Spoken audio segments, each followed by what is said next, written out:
Bismillah, Assalamualaikum warahmatullahi wabarakatuh. Alhamdulillahirabbil alamin. Nahmaduhu wa nasta'inuhu wa nastahdihi wa natubu ilaihi wa na'udzu billahi min syururi anfusina wa sayyiati a'malina. May yahdihillahu fa huwal muhtadi wa may yudlil falan tajida lahu waliyyan mursyida. Asyhadu an la ilaha illallah wahdahu la syarikalah wa asyhadu anna Muhammadan abduhu wa rasuluhu la nabiyya wa la rasula ba'da. Allahumma shalli ala Muhammadin wa ala ali Muhammad kama shallaita ala Ibrahim wa ala ali Ibrahim innaka Hamidum Majid. Asbahna ala fitratil Islam wa kalimatil ikhlas wa ala dini nabiyina Muhammadin sallallahu alaihi wasallam wa ala millati abina Ibrahim hanifan muslima wa ma kana minal musyrikin. Raditu billahi rabba wa bil Islam dina wa bi Muhammadin nabiyya wa rasulah.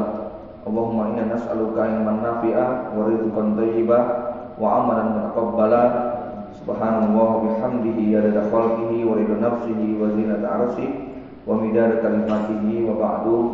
Para asatidzah dan ustadzat, para tulab dan thalibat yang dirahmati Allah Subhanahu wa taala, ikhwan akhwat semuanya, sebuah kebahagiaan yang saya syukuri bisa bermajlis bersama antum, sharing tentang pengalaman yang kalau saya diminta untuk berbicara bab yang satu ini mungkin lebih kepada pengalaman panjang.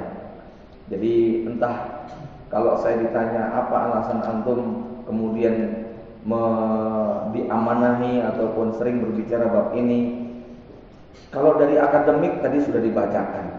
Ini memang jeruk purut makan jeruk bali gitu saja.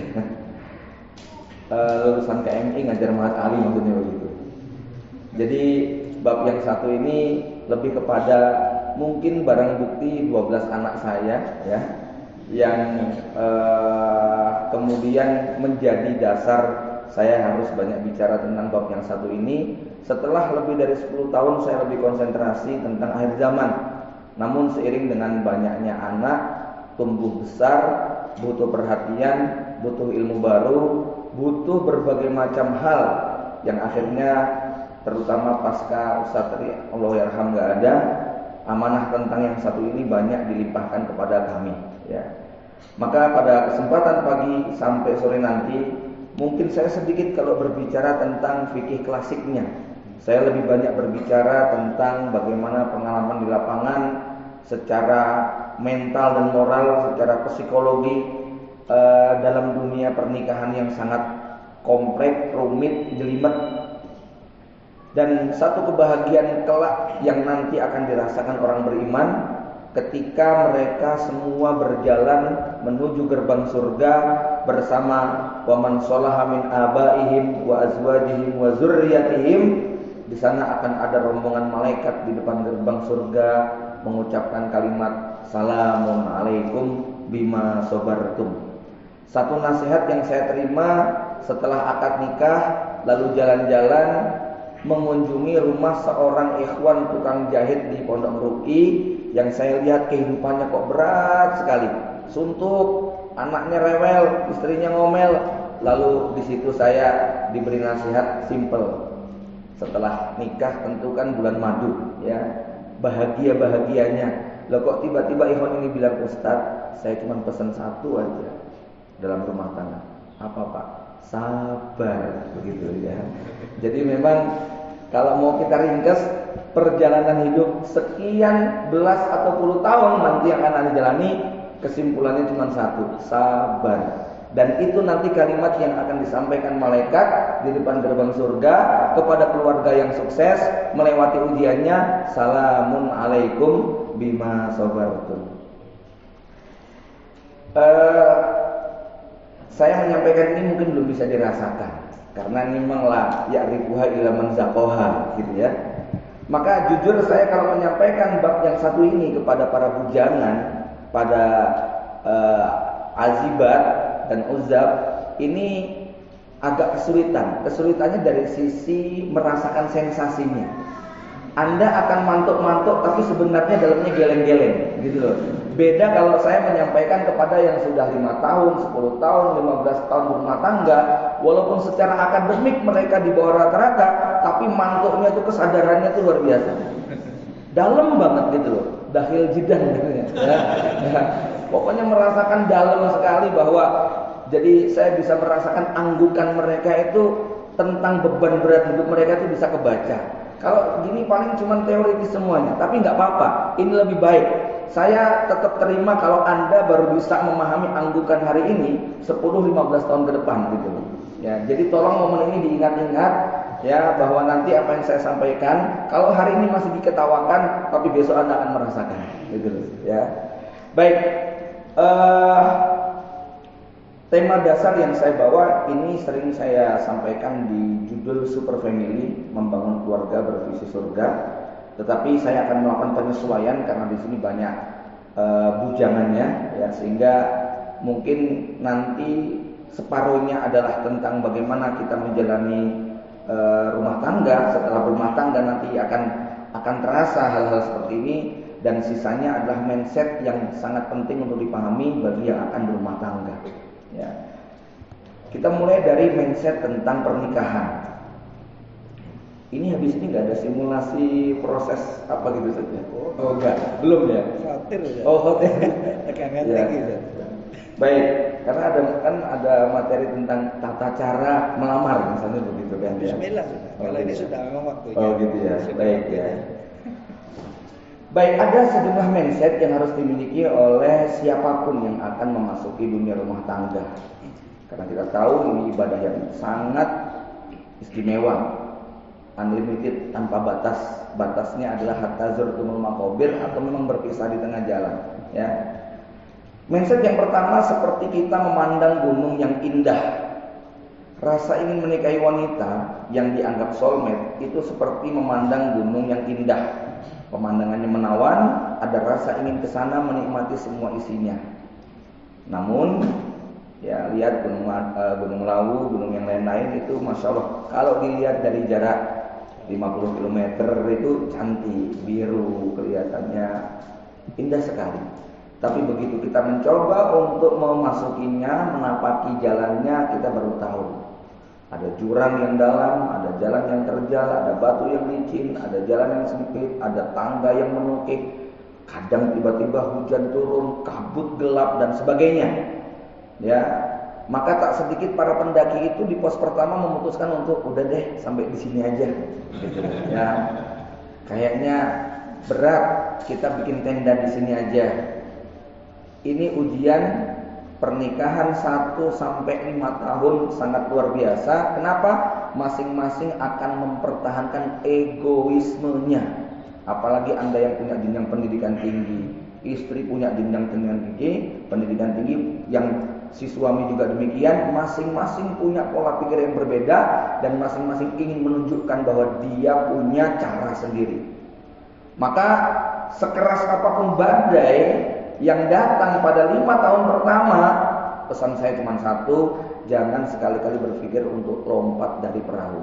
Ya, kelihatannya seger sebentar, tapi habis itu kita akan terseret gelombang. Ya, maka di 5 tahun sampai 10 tahun itu ujian egoisme, menunjukkan bahwa kita ini punya ilmu, kita punya solusi, kita punya cara, kita punya berbagai macam hal kepada masing-masing pasangan. Ini terjadi bukan hanya sepihak, dua belah pihak. Ya, itu akan sangat kuat sekali. Ya.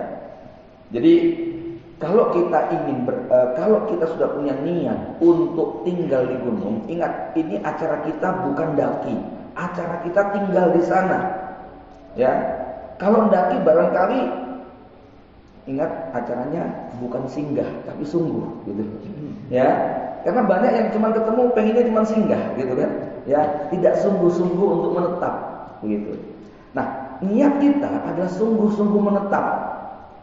Perencanaan kita bukan sehari 2 hari, tetapi bertahun-tahun, bahkan memang kita akan tinggal di sana. Logikanya, karena ini adalah hutan, maka semua infrastruktur harus disiapkan.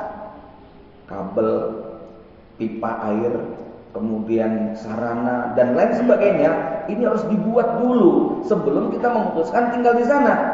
Sehingga nanti kita ngerti, ya, ketika Karena kita akan hidup normal, kita akan hidup wajar, jadi suami seperti apa, jadi istri kayak apa.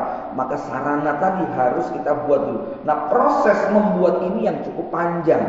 Banyak dari anak-anak muda yang waktu ingin berumah tangga, yang dilakukan bukan menyiapkan infrastruktur dan semua sarana yang dibutuhkan, tapi lebih hobi ngoleksi foto gunung.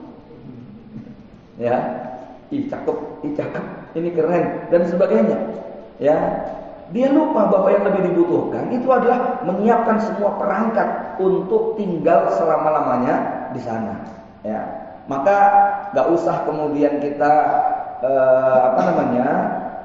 pada saat nikah kriteria yang saya idam-idamkan tuh begini, lalu kemudian mencoba, mungkin kalau bahasa mengkoleksi kurang tepat, kurang sopan ya. Tapi realitasnya seperti itu di lapangan, bahwa banyak mereka pengen singgah tanpa menyiapkan sungguh-sungguh apa yang dibutuhkan ketika dia akan tinggal lebih lama di sana. Maka pernikahan bukan cuma daki, bukan cuma camping, tapi akan menetap. Ini ya, karena nggak ada yang berniat, ya saya coba dulu deh, kalau cocok setahun lanjut, ya ini orang Syiah namanya. Ya. Yang kedua, menyelami wanita itu seperti memandang gunung es. Anda tahu gunung es itu yang nampak di permukaan hanya 10%. Kelihatan putih, cantik, gitu kan? Bagian atasnya. Ya. Tetapi yang berada di dasar lautan, yang tersembunyi itu 9 kali lipat atau 90% dibandingkan dengan yang nampak di permukaan. Kalau hari ini ketemu dengan ahwat, kerudungan, cadaran, kacamataan, mahat alian dan sebagainya, itu cuma penampakan. Tapi yang di dalam 90% ini dibutuhkan kapal selam yang kuat. Kenapa? Kalau Anda tidak punya alat berat, tidak punya alat hebat untuk menyelam, maka makin menyelam makin sesak napas. Silahkan tanyakan kepada yang sudah berumah tangga.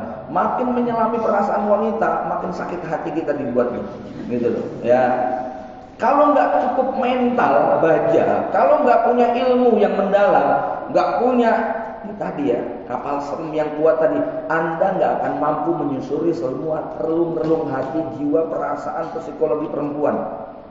Padahal wanita itu lebih rumit dari filsafat, gitu kan? Ya, lebih jelimet dari fisika, ya, lebih ruwet dari ekonomi dunia, begitu loh. Ya, itu wanita. Kosakatanya sangat tidak melambangkan isi hatinya. Mereka suasana jiwanya pelangi, tapi nyebutnya abu-abu. Ya, banyak sekali perasaan yang tidak bisa diungkapkan dengan kata-kata. Maka di situ laki-laki kesulitan untuk mencoba memahami dan mencerna apa yang sebenarnya diinginkan. Ya, ini kasus perceraian yang terjadi itu karena laki-laki itu jatuh cintanya dengan logika, ya, sementara perempuan jatuh cintanya dengan rasa. Makanya banyak perempuan cantik yang bisa jatuh cinta dengan laki-laki yang tidak ganteng. Ya. Tidak semua perempuan cantik jatuh cinta dengan laki-laki ganteng. Saya ulangi lagi, tidak semua perempuan cantik jatuh cinta dengan laki-laki ganteng, tapi semua laki-laki jelek jatuh cinta sama perempuan cantik.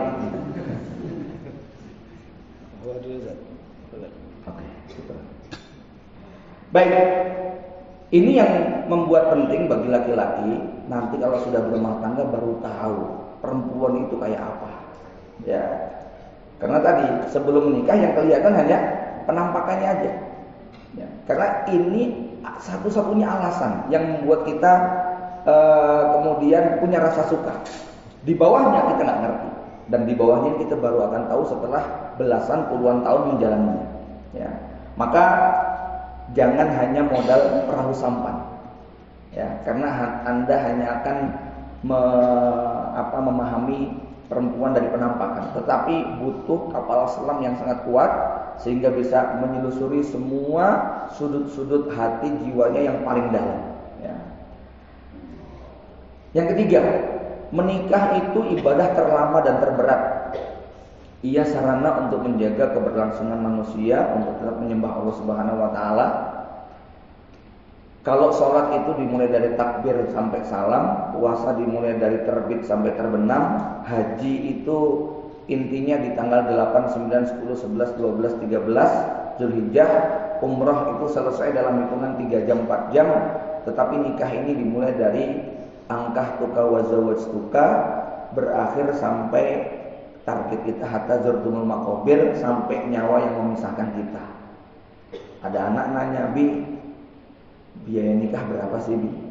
Saya bilang, "Nggak tahu nak, sampai sekarang abimu masih membiayai ibumu," gitu ya. Nggak rampung-rampung begitu ya. Jadi bukan tentang berapa maharnya, gitu kan? Bukan tentang berapa biaya pesta pernikahannya, tapi napas panjang yang harus disiapkan bahwa sampai mati kita tetap punya kewajiban memberi nafkah. Ya, ini ibadah yang paling panjang.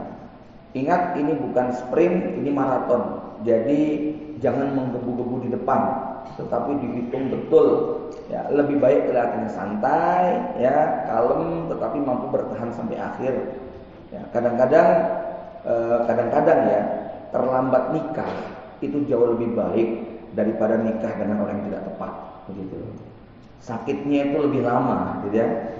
Antara orang yang terlambat menikah dengan yang keliru menikahi seseorang. Ya.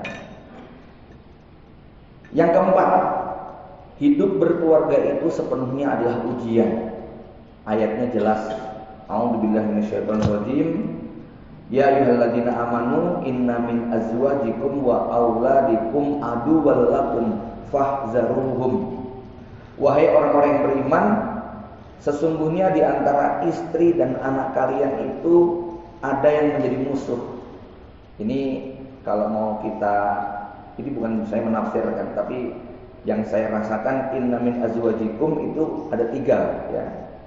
Inna min azwajikum itu maknanya ya kamu punya istri 2, 3 atau 4. Nah, di antara 2, 3, 4 itu ada yang jadi musuh, gitu kan? Ada yang jadi qurrata ayun, tapi ada juga yang bisa menjadi musuh. Yang kedua, inna min azwajikum itu maknanya kalian ya yang punya istri ya. Ini ada di antara kalian yang istrinya jadi musuh buat kalian. Gitu kan? Ya, berarti istrinya satu-satu. Artinya kalian ada yang bahagia, ada yang istrinya justru jadi musuh dia. Ya. Inna min azwajikum artinya kadang-kadang di satu waktu istri bisa jadi musuh kita. Pas tanggal muda jadi teman, ya. Pas tanggal 27 jadi musuh, gitu. Itu kadang-kadang bisa jadi musuh. Ya. Namun di sini ada yang menarik. Ketika Allah menyebut innama amwalukum wa auladukum, Allah menggunakan kata-kata fitnah. Tapi ketika menyebut istri, Allah menggunakan kata-kata musuh. Secara logika lebih berat fitnah atau musuh? Hah? Musuh. Musuh itu sudah pasti fitnah, fitnah itu belum tentu musuh, gitu kan? Ya. Jadi buat akhwat, ummahat harus sadar, Anda potensinya menjadi musuh sangat besar. Ya. Jadi bibit seorang wanita untuk menjadi musuh bagi suaminya itu sudah disebutkan dalam Al-Qur'an. Ya. Tentu dengan makna yang kompleks ya. Musuh itu bisa berarti itu adalah lawan tanding, bisa berarti musuh beneran, musuh yang menjadi musuh dunia dan musuh akhirat. Bisa juga musuh dalam konteks karena orang yang bodoh menghadapi sesuatu, man jahilal asya adahu. Siapa yang bodoh terhadap sesuatu, dia jadi musuh bagi dia. Kalau Anda tidak mampu, tidak punya ilmu tentang dia, maka dia akan menjadi musuh bagi kita. Tapi kalau saya membayangkan yang agak ekstrim, musuh itu seperti binatang buas. Anda ketemu harimau, ketemu beruang kutub, ketemu ular kobra, ketemu serigala. Ya, gimana cara kita menghadapi musuh binatang buas semacam itu? Satu-satunya cara harus jadi pawang. Kalau Anda gagal menjadi pawang, maka siap-siap diterkam, dicambik, dirobek. Tapi kalau Anda bisa menjadi pawang bagi mereka, Anda bisa jadi pawang bagi istri Anda, sama seperti pawang yang menjinakkan binatang buas. Bukan cuma bisa diajak main bareng, bukan cuma bisa diajak tidur bareng, bahkan binatang buas tadi bisa menjadi sumber rezeki. Tolong jangan disalahpahami, ada ibu-ibu yang protes dengan kalimat saya. Kok perempuan kayak eksploitasi itu jadi sumber rezeki? Bukan begitu. Maknanya nanti saya jelaskan insyaallah. Ya. Saya ingin menggambarkan laki-laki yang tidak punya jurus untuk menaklukkan perempuan, maka perempuan itu akan menjadi musuh bagi dia. Kalau pengen hidup damai, maka harus belajar menjadi pawang manusia, pawang buat istri kita. Bagaimana cara jadi pawangnya? Kata Allah, fahdharum, hati-hati ngadepi musuh itu. Jurus menjadi pawang bagi istri ada 3 kata Allah. Wa in ta'fu wa tasfahu wa taghfiru. Banyak dimaafkan, banyak disantuni, dan banyak diampuni. Ta'fu ini biasanya untuk perkara yang remeh-remeh, yang sepele-sepele, udah dimaafin aja. Ingat, dalam rumah tangga tidak pernah ada jatuhnya harga diri gara-gara suami memaafkan istri atau istri memaafkan suami. Dalam dunia bisnis, minta maaf itu mahal harganya, karena itu bukti bahwa dia bersalah. Saya gengsi sekali ketika disuruh minta maaf sama perusahaan tersebut 7 kali 24 jam di media massa. Itu kan menjatuhkan nama baik saya. Ya, apalagi harus bayar begini, mengakui bahwa perusahaan kita salah. Tapi minta maaf sama istri tidak akan pernah menjatuhkan harga diri. Yang ada justru nilai suami di mata istrinya makin tinggi. Ya, suami saya orangnya baik, suka minta maaf. Itu nama kita baik, ya. Maka saya pernah membaca satu kisah rumah tangga yang menarik ya. Ada ibu usia 40-an tapi nampak masih muda. Ditanya apa rahasianya? Ada 2 dalam rumah tangga. Yang pertama, kami punya kesepakatan kalau marah nggak boleh lebih dari 5 menit. Gitu ya.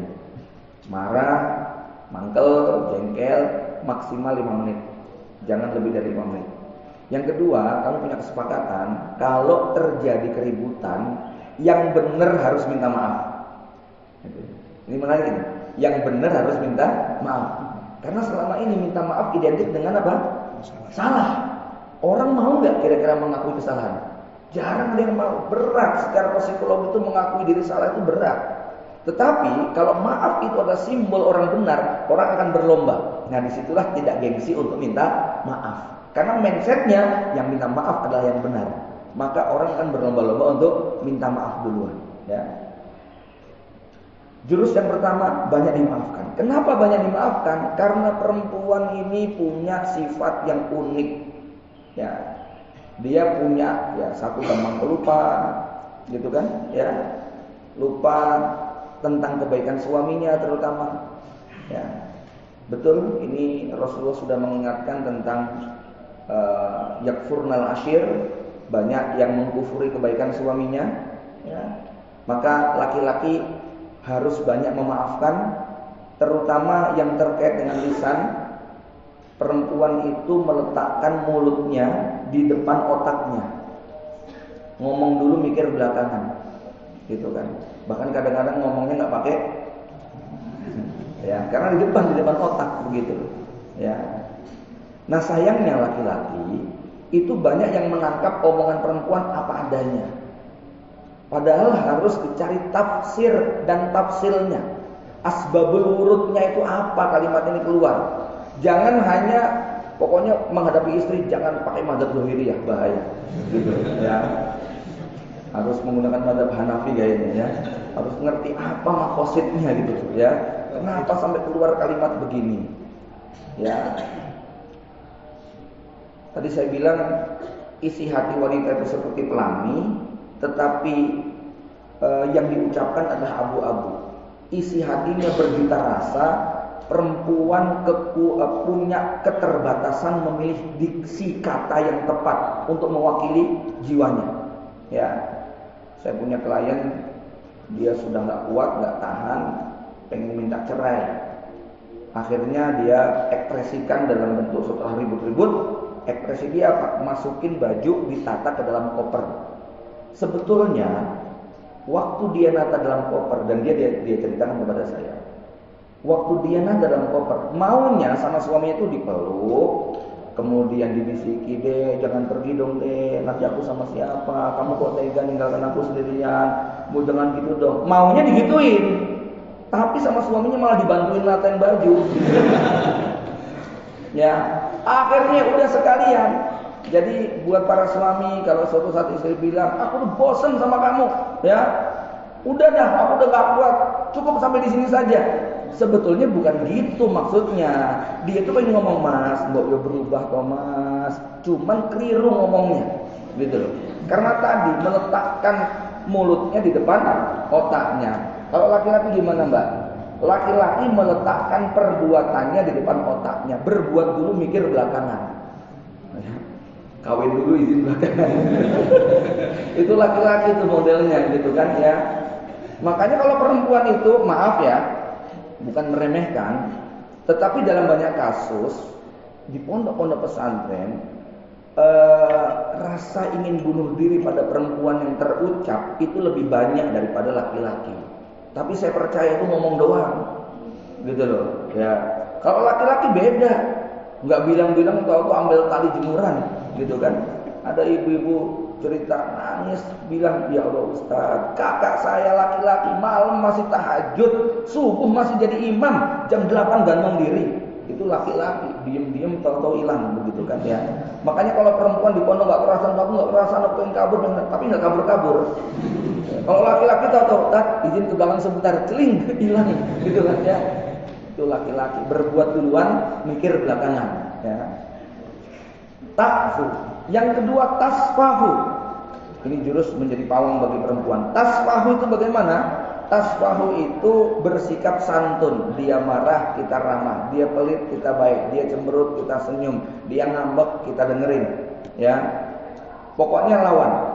Lawan yadrauna bil hasanati as-sayyi'ata. Melawan keburukan dengan kebaikan. Itulah tasfahu.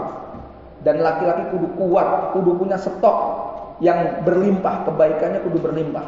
Karena sekali lagi ini perintah Allah menghadapi perempuan. Ta'fu tasfahu. Yang ketiga, tagfiru.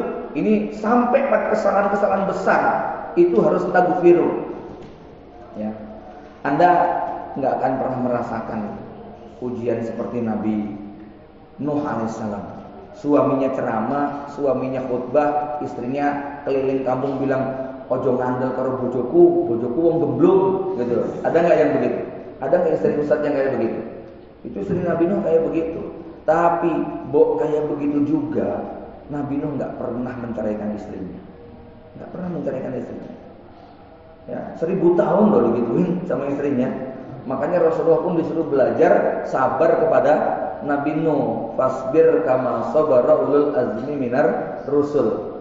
Saya membayangkan sabarnya Nabi Nuh menghadapi istrinya, menghadapi anaknya, kayak begitu. Ceramah, dibully dari belakang, istrinya keliling kampanye, mendiskreditkan, menjelek-jelekkan suaminya. Insya Allah ikhwan gak ada yang digituin lah sama istrinya. Jadi kalau cuma istri ngambek, minta ini, mbok yo disabari, sebentar, itu sebentar, gak lama. Ya, bersabar sebagaimana sabarnya Nabi Nuh alaihissalam menghadapi istri dan anaknya. Tasfahu, tetap berbuat santun. Wa taghfiru, ampuni bahkan urusan yang besar-besar. Ya. Fa innallaha ghafurur rahim. Kalau kalian menempuh jalan memaafkan, jalan musafahah dan maghfirah, fa innallaha ghafurur rahim. Jadi lama saya menyelami ayat ini lalu dihubungkan dengan karakter wanita yang seperti itu tadi ya. Baru sangat klik kenapa laki-laki kudu punya ekstra kesabaran yang sangat kuat menghadapi omongan perempuan. Jangan sekali-kali dalili perempuan pakai ayat karena mereka ngomongnya begini begitu dan sebagainya. Itu sudah tabiat dan karakter. Ya, artinya apa? Kalau saya memang tidak pernah melarang perempuan itu banyak bicara, karena itu nanti keluar dari kodratnya. Ya, tapi saya lebih menganjurkan perempuan merubah intonasi dan cara berbicaranya. Silahkan sebanyak-banyaknya, karena itu memang haknya wanita. Ya, 3 kali lipat dari pria biasanya. Satu hari 20.000 kata kalau perempuan, laki-laki itu cuma 7.000. Jadi perempuan bebas dalam makna mengungkapkan banyak hal, tetapi harus mampu memilih kosakata yang lebih tepat, intonasi yang baik, dan cara menyampaikan yang bijak. Sebab kalau tidak, laki-laki lebih sakit hati bukan karena banyaknya kosakata, tapi cara menyampaikannya itu yang kurang tepat. Ya. Baik. Bahkan kalau di dalam riwayat juga disebutkan tentang urutan fitnah. Ketika Umar bin Khattab bertanya kepada sahabat, ayyukum yahfadu qaula Rasulillah sallallahu alaihi wasallam fil fitnah, maka Hudzaifah bin Yaman mengatakan ana. Lalu Hudzaifah mengatakan fitnatur rajul fi ahlihi wa malihi wa waladihi wa jarihi. Dalam riwayat lain wa nafsihi.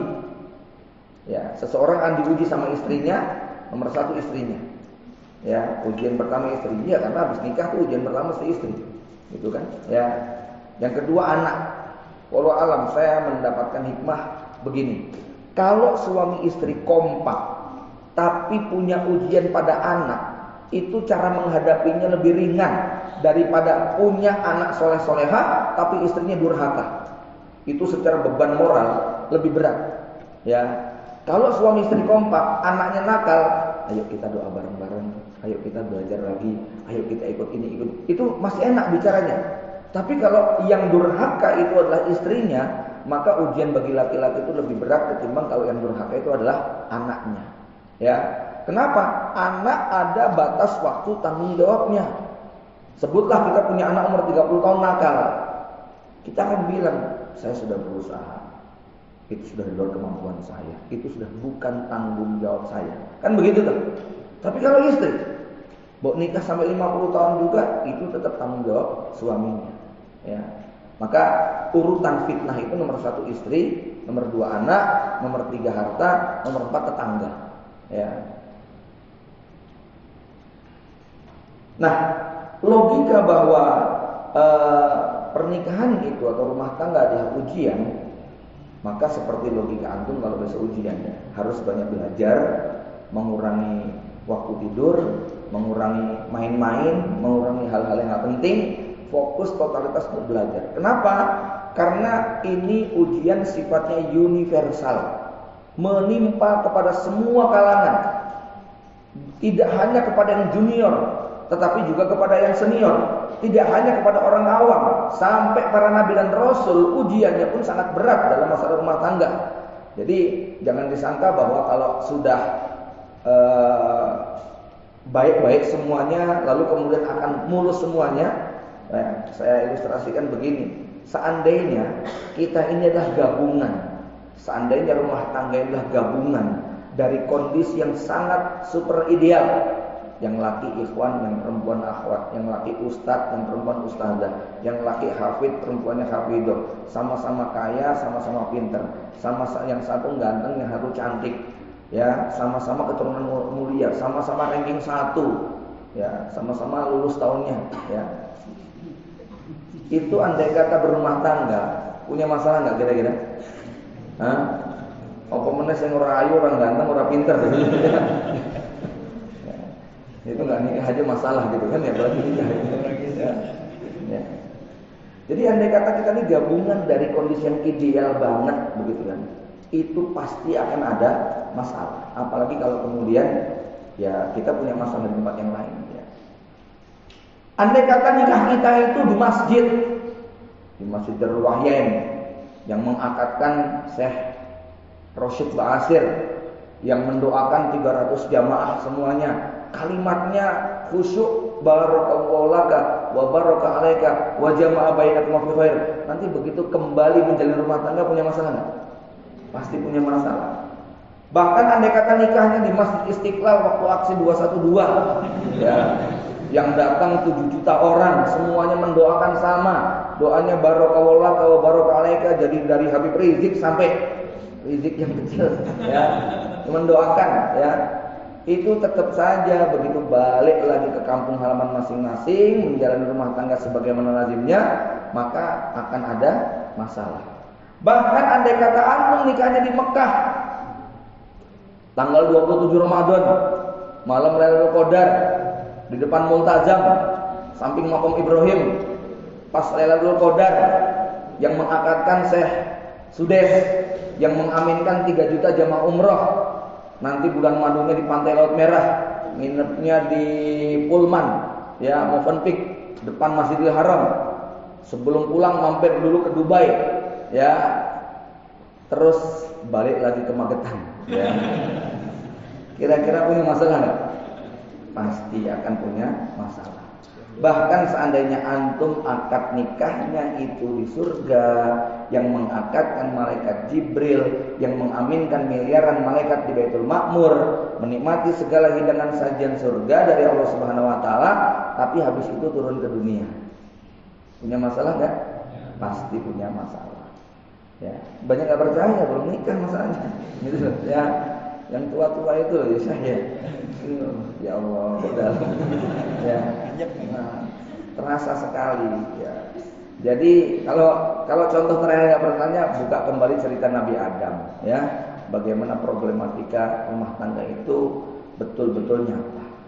Oke, ini mindset yang keempat. Mindset yang kelima, berumah tangga itu seperti saat kita berkendara dalam sebuah perjalanan panjang.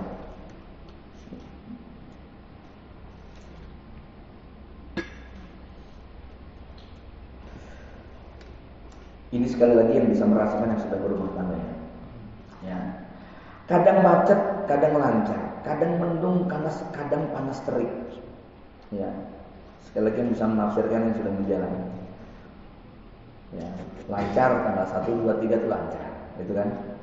Mulai macet komunikasinya kalau sudah pertengahan sampai akhir. Mendung, kadang panas sekali, ya. Kadang kehabisan bahan bakar, kadang kampas rem menipis. Kampas rem menipis tuh ya tadi biasanya tanggal 27, 28. Tanggal 1, tanggal 2 anak minta jajan.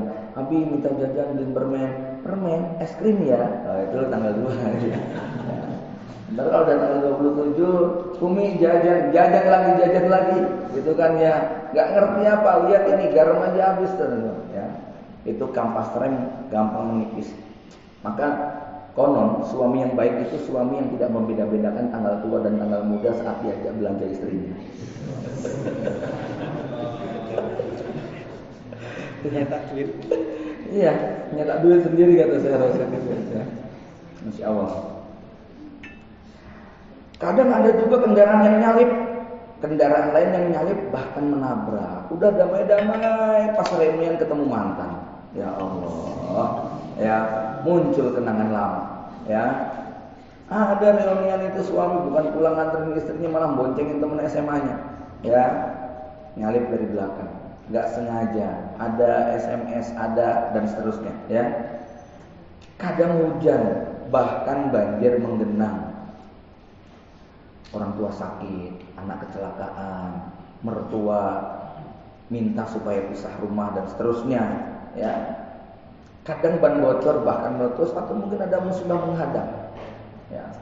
Rumit kompleks, ya. Banyak pertigaan, perempatan, perimaan, ada lampu merah, ada palang kereta api, ada jalan berlubang, ada polisi tidur. Itu perjalanan tuh kayak begitu. Jadi gini ya, Iman Ahwat, antum itu kalau mau melakukan perjalanan panjang, sebut antum mau wisata. Wisatanya kemana? Keliling Sumatera. Ya, tempat-tempat wahana wisata akan kita tuju perjalanannya kurang lebih 10 hari.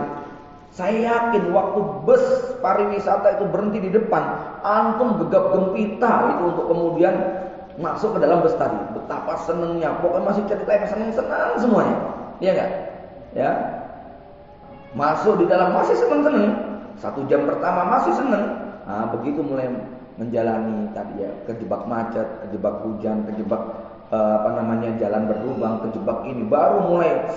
Apalagi kalau kemudian kendaraannya tidak difasilitasi dengan sarana yang cukup, ya.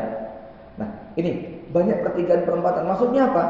Dalam rumah tangga banyak pilihan dan maaf kita itu sering ribut bukan karena masalah manhaj. Sangat jarang ada ikhwan akhwat kok ribut dalam rumah tangga gara-gara manhaj, itu sangat jarang sekali. Yang banyak terjadi ribut itu oleh perkara-perkara yang sangat sepele, ya. Urusan-urusan sederhana, urusan nata meja makan, urusan nata ruang tamu, urusan membeli kursi dengan warna tertentu. Suami merasa itu duitnya, istri merasa saya itu kan tuan rumah yang paling bertanggung jawab, serahkan amanah kepada saya, begitu kan? Ya, Jadi hal-hal sepele begitu nanti akan dialami. Ya. Ada banyak aturan dan undang-undang. Ada patroli polisi dan penyamun yang siap membegal. Ada tikungan, tanjakan, turunan penyempitan. Beda loh ngomong sama istri waktu haid dengan tidak haid. Itu kan ya. Beda loh hamil 2 bulan sama hamil 8 bulan. Ya. Rasa ingin minta perhatiannya, gitu kan. Saya coba cek. Ikhwan-ikhwan, siapa yang hafal jadwal haid istrinya tercatat dengan rapi? Gak ada yang ngacung, gitu kan ya. Saya bukan pamer ya, tapi saya catatin haid tanggal sekian. Buat siap-siap, udah kalau mau haid gitu ya. Karena mesti ngomongnya udah agak beda gitu. Kalau udah mau haid itu beda gitu ya. Emosinya nggak stabil, gitu kan ya. Nanti cek dulu udah mau haid ini. Stok pembalutnya masih ada apa enggak, begitu kan ya. Itu perhatian sederhana tapi punya pengaruh yang sangat besar, begitu kan. Kelihatannya simple ya kayak begitu ya. Tapi itu ternyata masya Allah sampai urusan begini misalnya diperhatikan gitu ya. Oke. Namun ada juga perjalanan yang menyenangkan ya. Tidak semuanya menyulitkan. Kapan kita bisa merasakan perjalanan menyenangkan? Satu, kalau kita mengerti tujuan akhir perjalanan kita. Ikhwan akhwat, ini penting. Saya sempat dikritik, bukan diberi nasihat oleh seorang ummahat di Medan. Beliau jamaah saya waktu tur Aqsa Mesir, Jordan, Oman kemarin. Ketika saya buka iklan itu, beliau kemudian ikut daftar dan akhirnya setelah didatangi yang ikut bersama beliau ada 17 orang. Karena beliau seorang mubalighah, ustadzah kondang di sana. Beliau pakai buku-buku saya, Mizanul Muslim terutama dalam kajian. Jadi tahunnya saya nih ustadz manhaji begitu. Karena beliau mengisi tema manhaj. Lalu ketika di sana kami ketemu ngobrol, saya cerita, Bu, saya sekian tahun terakhir lebih banyak bicara parenting. Ya. Ustaz bicara parenting kah? Gitu ya. Lalu dia memberi kritik tentang fenomena parenting hari ini. Di mana parenting hari ini banyak yang berkiblat ke barat, tujuannya rata-rata berhenti pada kebahagiaan duniawi. Damai, saling mencintai, saling menyayangi, saling menghargai, gak boleh menyembunyikan, terbuka, hal-hal yang kayak begitu. Parentingnya tidak digiring untuk tunduk total pasrah kepada syariat Allah, gitu kan? Ya, ini menurut saya menarik ini, karena memang kita rasakan demikian. Maaf ya, di flyer atau di IG itu banyak sekali quotes-quotes yang parenting yang kita kadang-kadang mantuk-mantuk begitu kan? Ya, maaf ini agak sensitif ya. Saya kadang-kadang nggak terima ketika ada quotes-quotes yang kayak begitu yang kelihatannya tuh benar santun secara psikologis dibenarkan, secara sosial diokein begitu ya. Tapi tanpa sadar ini sebetulnya melecehkan ataupun bisa kita katakan menghina kehidupan para nabi dan para sahabat. Ya. Misalnya nih, ya, ini buat akhwat ummahat mungkin bisa dipahami secara syar'i dulu ya, jangan pakai perasaan. Suami yang baik itu yang tidak tertarik kecuali sama istrinya saja. Kayaknya benar ya kalimat ini ya. Jadi kalau misalnya dia punya rasa suka, pasti itu pengkhianat. Ya, kemudian nanti bicara tentang kritik-kritik kepada poligami dengan cara yang halus banget begitu loh, ya. Tapi ini ujung-ujungnya sama. Kalau kita mau tarik kepada kehidupan para nabi dan rasul, nggak begini parentingnya itu. Ya. Belum lagi nanti bicara kesetaraan. Belum lagi berbicara nanti tentang kekerasan suami dan seterusnya. Lihat bagaimana ketika Zubair bin Awam memukul istrinya Asma binti Abu Bakar. Ya, sampai kemudian mengadukan. Lalu Rasul kemudian menegur. Tiba-tiba, sebentar. Tahu-tahu turun ayat. Ya, wa ini mura'atun khawfat min ba'lihan Rasul dan A'ira dan wala junaha alaihima fi ayyusliha bainahuma sulha wa sulhu khair. Kemudian ayat wallati takhafuna nusuzahunna fa'iduhunna wahjuruhunna fil madaji wadribuhunna fa in ata'nakum fala tabu 'alaihinna sabila. Lalu Rasul mengatakan la yus'alur rajulu fi ma daraba bihi zaujatahu.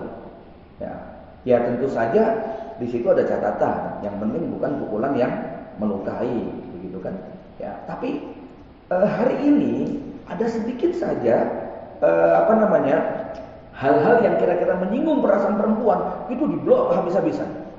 Maaf para ikhwan akhwat, ya dalam hal ini kita tidak bisa memungkiri bahwa hari ini akhwat-akhwat kita, ikhwan-ikhwan kita juga hidup di zaman ketika feminisme, kesetaraan gender, LGBT, kebebasan berpendapat itu betul-betul sangat masif dikumandangkan oleh dunia. Ya, nah kita kadang nggak bisa milih tuh mana parenting yang syar'i, mana parenting yang sekuler. Ya, parenting yang hari ini banyak terjadi adalah parenting humanis, parenting yang hanya berpihak kepada kesenangan manusia, bukan parenting yang membuat seorang wanita dalam hal ini, ya, dia kemudian menjadikan suami sebagai pintu surga terbesarnya.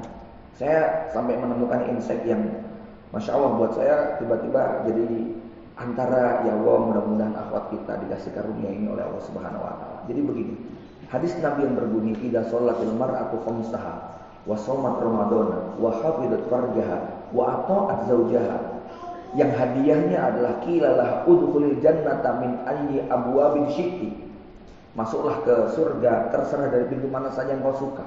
Antum bisa perhatikan akhwat-akhwat terutama, Rasul membuat kriteria muslimah yang minimalis. Sholat cuma 5 waktu, nggak pakai qobliyah ba'diyah, nggak pakai bangun malam, nggak pakai duha. Puasa cuma Ramadan, nggak pakai Senin Kamis, nggak pakai Syawal, nggak pakai Ayyamul Bid. Menutup aurat, di situ nggak disebutkan wanita yang ahli sedekah, wanita yang haji umroh, wanita yang rajin bangun malam, rajin tilawah, enggak. Apalagi yang kemudian ngerti bahasa Arab, enggak. Tetapi dia dikaruniai apa? Atau at-zaujah.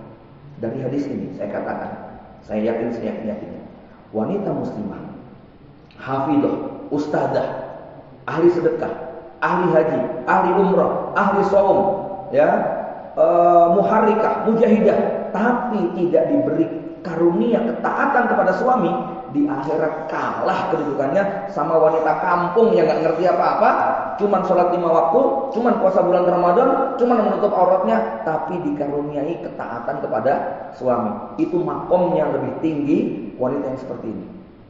Ini berat dipahami bagi wanita modern, ya nggak? Berat sekali. Masa level kita yang sudah kayak begini kalah sama wanita desa, mbah-mbah, tapi dia nggak pernah bantah sama sekali ucapan suaminya. Ini kita parameternya parenting Nabi itu kayak begini masalahnya. Artinya begini, fenomena para akhwat yang hari ini punya bisnis, ya, punya penghasilan sendiri, lalu merasa tidak butuh suami. Ini sebuah kekeliruan besar. Kalau rezekinya dia justru membuat dia makin membangkang, atau minimal dia merasa selevel dengan suaminya. Padahal seorang putri dari Sa'id bin Musayyib yang dijodohkan dengan Abu Wada'ah, duda miskin, murid dari ayahnya, yang ilmunya di bawah istrinya. Tapi ketika anak dari Sa'id bin Musayyib yang mau dijodohkan sama putra mahkotanya Bani Umayyah itu nggak jadi, beliau ditanya, seperti apa kedudukan engkau di hadapan suamimu? Seperti apa kedudukan wanita di depan suaminya? Maka beliau mengatakan, kedudukan kami di hadapan suami kami seperti seorang budak di depan tuannya. Ini sebuah mentalitas yang berat bagi muslimah sekarang, ya nggak? Ya, tapi justru ini yang menjadi nilai sesungguhnya dari parenting Islam. Nggak? Jadi begini, Ikhwan Akhwat, saya ingin menyampaikan ini tentu bukan dalam konteks rasis laki dan perempuan, ya. Karena memang laisa dzakaru kal unsa, kita harus pegang itu. Tetapi ini juga bukan kemudian membuat laki-laki tuh dengerin tuh kayak begitu tuh istri, enggak begitu caranya, Mas. Ya. Anda harus takut, astagfirullah, balik lagi, karena perempuan enggak pernah salah. Kalau salah itu yang salah suaminya kan gitu, ya. Ya, itu juga harus dipegang. Ya, saya hibur lagi buat ibu-ibu yang ketika kalimat tadi saya sampaikan sangat berat, ya. Saya bilang tentu saja istri untuk bisa taat kepada suami harus diajari. Biayanya mahal loh membuat istri taat itu, ya, kosnya tinggi. Jangan nggak pakai modal. Kalau nggak pakai modal susah istri taat begitu. Ya, saya ketika menyelesaikan kasus anak, ya alumni kami yang akhirnya bercerai, dia bikin sampai talak 3, ya. Saya bilang kalau masih talak 2 saya berusaha menyelamatkan kamu. Tapi saya udah talak 3. Kau pengen nggak istri kamu taat? Ya pengen kan? Pengen, benar. Jangan dikasih aturan. jangan dikasih larangan, gak usah diperintah-perintah. Kalau kebanyakan perintah dan larangan nanti jadi maksiat, gitu. Ini logikanya ya. Istri kamu dikasih perintah dan larangan 10. Yang 1 dilanggar, yang 9 ditaati. Nilainya berapa? 9. Ranking 1 enggak nih? Ranking 1. Nah sekarang dikasih aturan perintah larangan 100. Yang dilaksanakan 9. Sama-sama 9. Tapi nilainya berapa? 1. Enggak naik kelas, kan begitu. Ya. Maka jangan terlalu banyak dikasih aturan ini itu dan sebenarnya aturan-aturan yang merusak psikologisnya, gitu loh. Ya. Bukan aturan syar'i ya, aturan-aturan sifatnya psikologis. Gitu. Karena kami ada satu ikhwan yang Masya Allah secara ilmu di atas rata-rata, sama lah kayak Muhammad Ali lah gitu ya. Rupanya karena ini yang satu dari luar Jawa, yang satu dari Jawa, Jawanya pun Sunda lagi, ya. Tradisinya sama atau beda? Beda banget. Yang ini Muhammad Alinya spesialisnya usul fikih lagi. Wah, pokoknya semuanya pakai qawaid begitu loh, ya. Bikin aturan apapun pakai kaidah begitu kan. Kaidahnya begini, ya. Lah yang namanya orang Jawa, Sunda, orang Sunda itu kan biasa namanya jajan, beli cilok, beli cireng, kan biasa tuh. Tapi bagi suaminya itu pelanggaran. Ya, kalau beli nggak taat berarti durhaka, begitu loh, ya. Sampai kalau suaminya mau pergi, itu rumahnya pintu jendelanya dikunci, gitu kan, ya. Istri dibiarkan di dalam. Ya lama-lama nggak kuat. Padahal waktu pernikahan orang melihat ini super ideal. Ikhwan yang ganteng, akhwannya cantik, sama-sama pinter, sama-sama hebat. Semua bilang Masya Allah, ini pasangan yang soulmate banget, gitu. Tapi hanya bertahan nggak sampai 1 tahun. Ya, ketika sang istri hamil 6 bulan, 7 bulan dia kabur loncat jendela, pinjem uang tetangganya untuk beli tiket pulang ke Jawa. Ya sudah, nggak bisa diselamatkan. Ya, jadi nggak sesimpel hukum-hukum fikih gitu ya, harus taat, nggak gitu ya. Ini manusia, bukan robot ya, dia punya hati, punya jiwa ya. Baik, mudah-mudahan nggak salah paham dari apa yang saya sampaikan. Jadi nomor 1 kita paham tujuan akhir. Maksudnya tujuan akhir di sini adalah target kita meraih ridho Allah Subhanahu Wa Taala. Tidak ada amalan bagi seorang wanita setelah dia menikah yang lebih tinggi daripada mencari ridho suaminya. Ini satu tujuan akhir yang harus dipegang. Ya. Yang kedua, kita telah menyiapkan semua bekal yang dibutuhkan selama perjalanan. Kalau mau ke Medan naik angkot, omprengan tentu sangat berat sekali. Tapi lain, kalau misalnya kendaraan kita seperti ini, fasilitasnya lengkap, sarananya cukup, haus tinggal minum, ngantuk tinggal tidur, lapar tinggal makan, bosan ada hiburan, wifi 24 jam, toilet bersih dan sebagainya, maka walaupun ada hujan deras, panas, terik, jalan mungkin agak geronjalan, itu tidak terlalu dirasakan. Ya, kalau memang sarananya lengkap. Kita sudah menyiapkan segala hal yang berhubungan dengan emergensi. Penting sekali emergensi ini, ya. Hati-hati buat para akhwat. Kalau besok Anda dijodohkan, dapat jodoh laki-laki yang terlalu baik sekali, ya. Hidup itu tidak semuanya mulus, ya. Saya baca kisah yang sangat membuat saya kasihan, terharu. Kisah seorang ibu rumah tangga S2 yang memutuskan untuk murni jadi ibu rumah tangga. Saat dia berjumpa dengan teman-teman kuliahnya, ini kisah nyata, ditulis oleh Asma Nadia dalam bukunya Catatan Pengantin. Dia cerita sama teman-temannya betapa bahagianya dengan suami dia, suami yang perhatian, suami yang pengertian, suami yang memberikan apapun yang dibutuhkan, melayani semuanya. Ya, dan teman-temannya tuh merasa, wah beruntung ya kamu punya suami begitu, begini dan seterusnya. Intinya apa? Dia nggak menyesal S2 dia tidak digunakan untuk akademik atau pekerjaan, totalitas mengurusi rumahnya. Tapi di sisi lain ini masalahnya, ketika semuanya sudah dilayani oleh suaminya, dipenuhi suaminya, istri sampai tidak punya keterampilan teknis dan taktis dalam rumah tangga. Ya, sampai suatu ketika dia diuji, bapak ibunya meninggal dunia karena kecelakaan. Dia mulai berguncang, tapi dia masih ada suaminya. Dia merasa tetap tambatan hatinya, sandaran jiwanya itu masih kepada suaminya. Akhirnya suami usianya nggak nyampe 40 tahun, kena serangan jantung, sebelum dibawa ke rumah sakit sudah meninggal dunia di tengah jalan. Ini si Ahwat ini, ibu ini betul-betul terpukul habis ya, sampai nggak bisa move on selama berbulan-bulan. 2 bulan hanya ngunci di dalam kamar dan dia nggak sadar.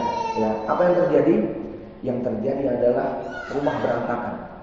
Anak nggak mandi, nggak makan, keluarganya pada datang bantuin dia semuanya, dan dia kaget. Ternyata ada cicilan ini, cicilan itu, cicilan ono dan sebagainya. Nota-nota merah banyak tiap bulan berdatangan. Dia nggak ngerti cara beli token, nggak ngerti cara masang listrik, nggak ngerti cara masang gas dan sebagainya. Dia semuanya sudah dilayani oleh suaminya. Dan ketika suami nggak ada, dia nggak ngerti bahwa ternyata apa? Banyak sekali pekerjaan-pekerjaan suami yang hari ini harus dilimpahkan dan dia nggak ngerti sama sekali. Sampai 4 bulan dia nggak move on. Ya, dia sampai bibi-bibinya mengatakan, udah ya, bibi mau pamit ya, karena bibi juga banyak pekerjaan di rumah. Itu sampai dia benar-benar sedih melihat anaknya kurus, nggak keurus, sekolahnya berantakan dan sebagainya. Ibu ini tidak siap. Jadi kadang-kadang punya suami terlalu baik sekali itu juga bahaya, karena hidup nggak selamanya. Ya, makanya para akhwat, jangan terjebak nanti dengan kebaikan suami ini itu dan sebagainya. Kadang-kadang memang ya suami harus agak tega membiarkan istri dalam situasi sulit untuk kemudian bagaimana cara menyelamatkan diri dalam kondisi emergensi tadi. Ya, karena hidup nggak selamanya baik-baik saja. Kemudian kita sudah memahami rute jalan, halangan, jalur lintas dan kondisi medan keseluruhan. Ya, jadi begini, yang saya maksudkan, kalau dalam sebuah perjalanan ada kemacetan, oh kita tahu belok sini bisa. Oh di sini jalan rusak, oh muter ke sini bisa. Oh jangan lewat sana, lebih lama. Jangan lewat sini, sini macet. Nah, orang kalau sudah punya kemampuan memahami rute semacam itu, maka dia akan melewati perjalanan tadi, nggak menghabiskan waktu, tidak membosankan, cepat sampai tujuan. Ya, ini buat supir yang sudah berpengalaman tuh kayak begitu. Artinya apa? Kalau seorang suami sudah ngerti, oh ini mau head ini mesti ngomel-ngomel. Biasanya kalau kayak gini cocoknya diajak ke mall, gitu kan ya. Ini ngerti jalan keluarnya gitu, ya. Oh ini mulai kalau ngambek kayak begini, minta dielus-elus sama dipijetin. Oh ngerti itu, ya jalan keluarnya. Karena banyak. Jadi begini teman-teman, rumah tangga itu mikroorganisme yang terus tumbuh dan berkembang. Dia bukan benda mati yang statis. Dia dinamis, dia progresif. Dia seperti kota yang mengalami pemekaran. Kalau kita jarang menelusuri sudut hati dan ruang jiwa dia secara terus-menerus, kita kaget dengan semua pertumbuhan dan perkembangan. Saya 25 tahun meninggalkan Al-Mu'min, tapi saya bolak-balik ke Ngeruki hampir tiap pekan. Sehingga saya ngerti perkembangan kota Solo.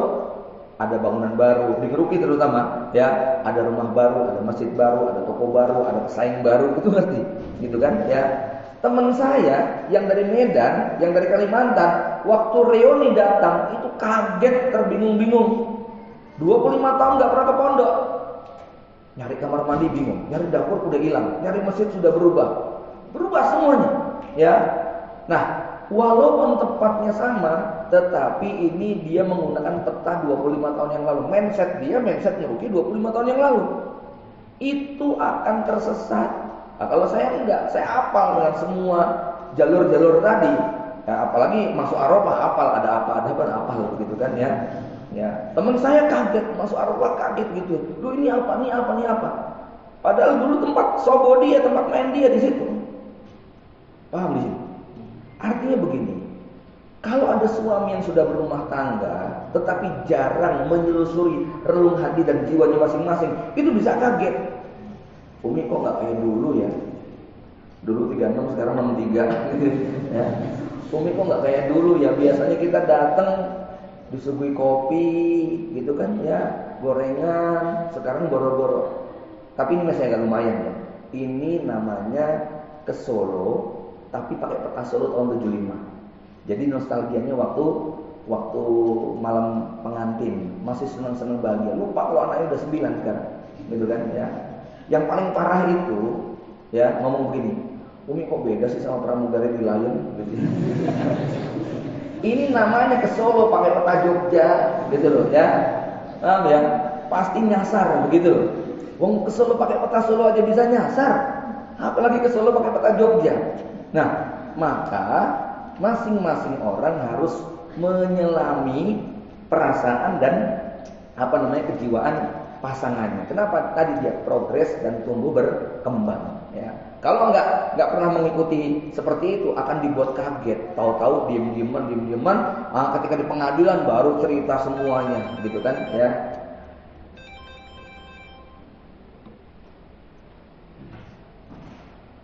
Terakhir, mindset tentang pernikahan.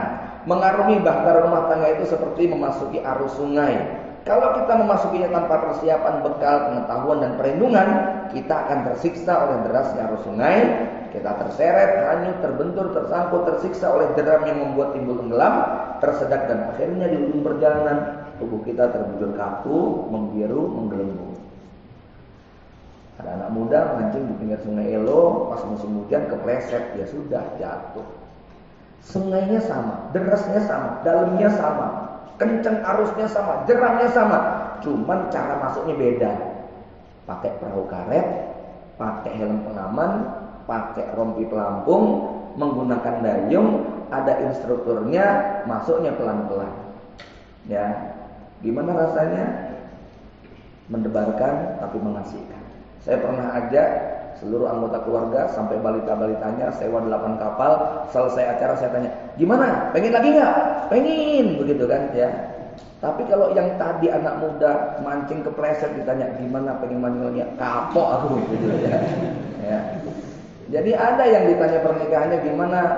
Aku sudah mendingan jadi duda tua, udah nggak menikah lagi. Kapok saya menikah begitu ya.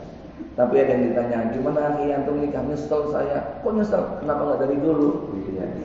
Karena merasakan nikmatnya pernikahan. Baik, jam 9 berapa nih? 22 ya? 9.30. Sampai 9.30, masih 8 menit lagi. Terakhir, sedikit lagi. Membangun rumah tangga itu seperti membangun rumah. Ya. Membangun rumah tangga seperti membangun rumah. Maksudnya bagaimana? Ya, itu lebih masing-masing kita rumahnya beda-beda. Ya. Bentuknya, ukurannya, modelnya, bahan bakunya dan lain-lainnya. Orang biasanya membuat rumah sesuai dengan kebutuhan. Dan masing-masing orang itu kebutuhannya beda-beda.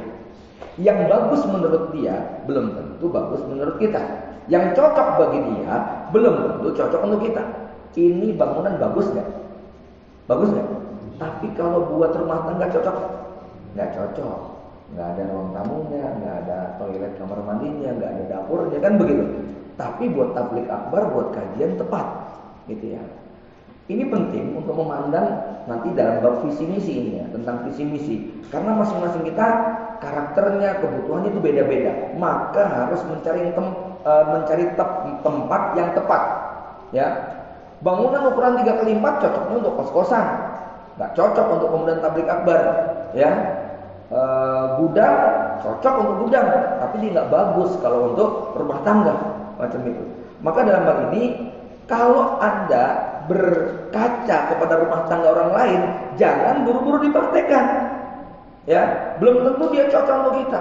Maaf ya, inspirasi kesuksesan orang lain belum tentu membuat kita bangkit, malah bikin berantem loh. Contoh nih, ya, ada seorang ibu berkunjung ke rumah seorang ikhwan. Dia punya anaknya 5, hafidah semuanya.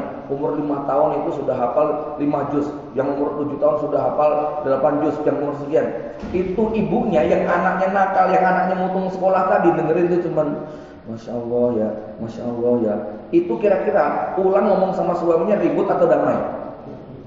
Gara-gara kamu sih mas, anak gak dipondokin gitu kan. Ya, pulang bukannya terinspirasi, malah ngomel-ngomel sama suaminya. Tapi beda loh.